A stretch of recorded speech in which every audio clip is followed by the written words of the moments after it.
How do we test brake fluid? Let's take a look at her. She's looking pretty nasty. So your brake fluid should be changed every 2 years or 30,000 miles, I think is the recommendation on most systems, .3. But we're gonna test it. So this fancy kit right here comes with some test strips, and it tests more than brake fluid, but right now we're focused on brake fluid. So you'll look at it right here, side that says brake fluid. We're gonna dip that into our brake fluid, shake it off, wait 2.5 minutes, 3 minutes, something like that, and then we'll come back and we'll line it up with our color chart. Dip. Don't forget to shake after you dip. We can see it's already starting to change color. Let's give it a few minutes and we'll come back and see what it looks like.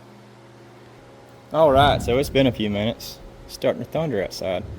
Let's see what our strip looks like.